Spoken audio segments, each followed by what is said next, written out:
Right, this is a discussion on how we can more easily understand the concept of a God. There's ways to help that we can help it. According to the Bible, God is uncreated. He's the Alpha and the Omega. It was a creator of the universe, and therefore it existed prior to he existed. He's a spiritual being who existed prior to the spiritual universe, and is responsible for its creation. So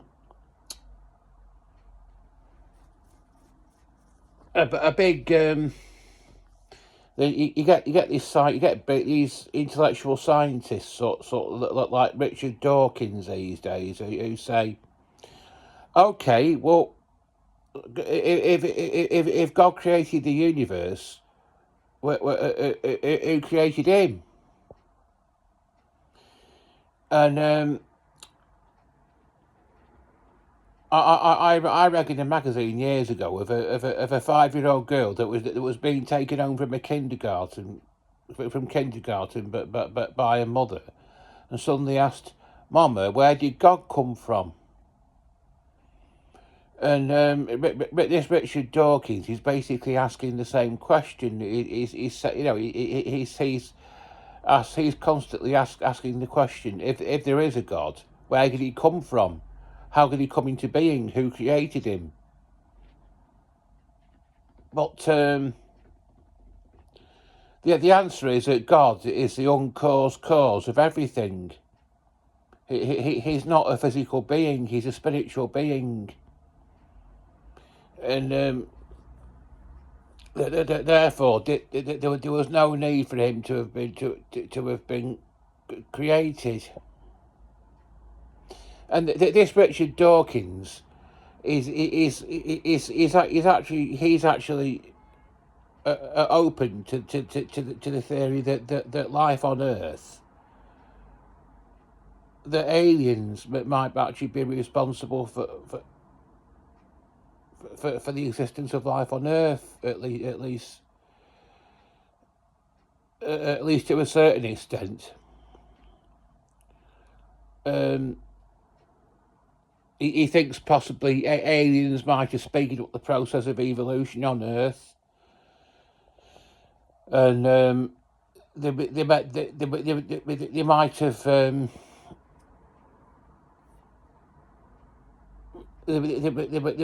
have or they might have initiated it in the beginning, but it couldn't have been God can't have anything to do with it because if you stipulate that there's a God, you're bringing up the question of who created him.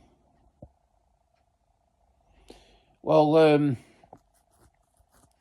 there's a simple answer to that. God is an uncreated being, and there are ways that we can help ourselves to understand this concept, because you have to think when you're in your bed dreaming. I'm going to be filming myself asleep tonight. I suppose everyone's excited about, because I used to do that a while ago, but I've decided to start doing it again now to increase me abysmally falling public watch hours. But when you have to think, when you're dreaming, when you're asleep in your bed dreaming, you're existing in another world, like another dimension, if you like, that isn't physical. You can actually see and hear, and when you wake up, you remember what you've seen and heard, but it didn't happen in the physical realm. It happened in a sort of other world that wasn't physical, that was created by your brain when you were asleep. And there's evidence from that and not all worlds are physical. When you go to somewhere like Jodrell Bank or somewhere like that, where there's been these big telescopes, you can't see everything that exists from there, from a place like, or if you have looked through the Hubble telescope, you can't see everything that it's in existence, because there's some things that there's a spiritual realm that we can't see, and there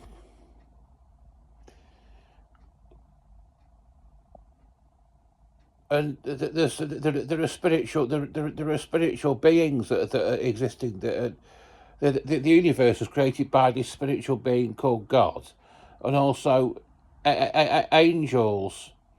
And you've got there was an angel that wanted all the glory of God for himself. He wanted to be a god, a god. He wanted to. There's a rebellious angel called Satan who's been trying to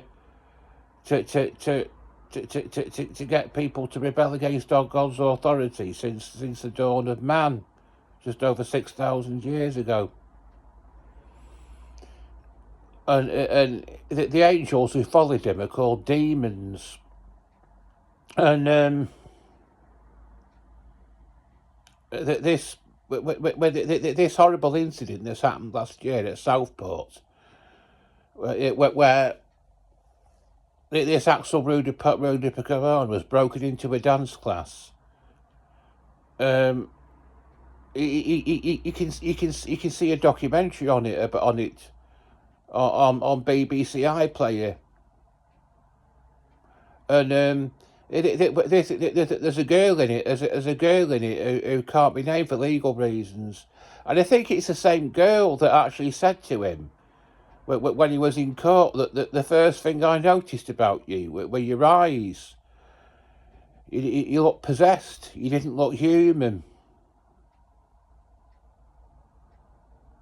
And well, he probably was. I think he probably was demon possessed. So some people are. I don't know if I did another discussion many years ago about the film called The Exorcist. I did watch it a long time ago out of morbid curiosity, but I certainly wouldn't watch it again. I did a discussion on why I don't consider it to be a suitable film for Christians, because I don't. But that's about the diabolical possession. It's supposed to be based on a true story of a girl that was she actually got possessed, but got demon possessed as a result of playing around with the Ouija board. And when it was on the youth training scheme, my supervisor, I heard her actually mention about some sort of a strange experience that somebody had while playing with one of these Ouija boards. It was smoke coming from it or something. I can't remember exactly what she said. But she did know somebody who'd had a strange experience while experimenting with one of these Ouija boards.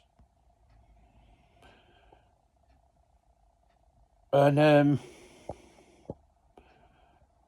I do know that so people can have strange experiences while as a result of experimentation with these sorts of things, and that's another reason why I would never watch The Exorcist again, because I know it could result in having watching a film sort of like that, or perhaps one of the Omen films could result in someone having a strange experience, a very frightening experience.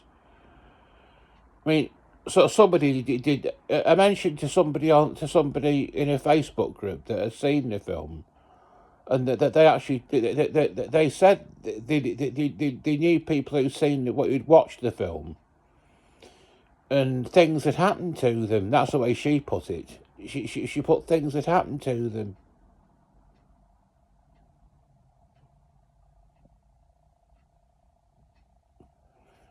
Um, but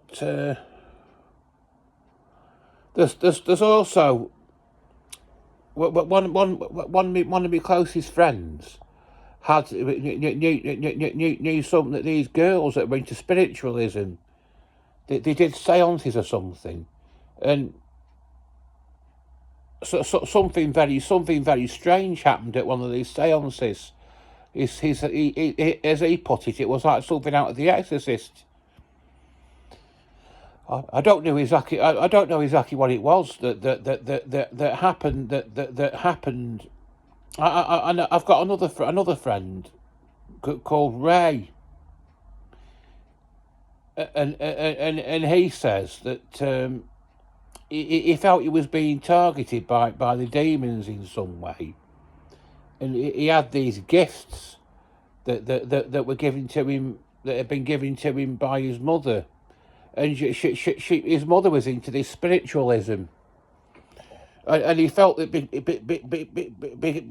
because he had these objects in his flat, he felt it was bringing demonic influence into his home, because he had these gifts that were given to him, but by his mother, and she was like she was a spiritualist. So there's a lot of evidence to show that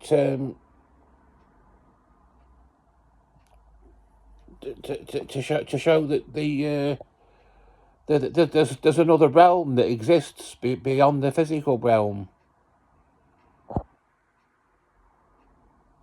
and I know people say that there can't be a God because of all the evil in the world that exists. But even that isn't a sign that there's no God. It's actually a sign that there is one, because one of the signs of a conclusion of a system of things that Jesus prophesied was, he said, due to the increase of lawlessness, the love of the greater number will grow cold. And there's things happening like this, this stabbing, this actual Rudy Pacamana has done. Things like that are going on today, and but people say, how can there be, if there's a God, how can he allow that sort of thing to happen? But that was actually prophesied in the Bible, that they'd be talking like that. So if we think of our ability to dream, we can understand that when we're dreaming, we're existing in a world that isn't physical. That can help us to understand that there is a world that isn't physical. The physical universe isn't the only thing that exists.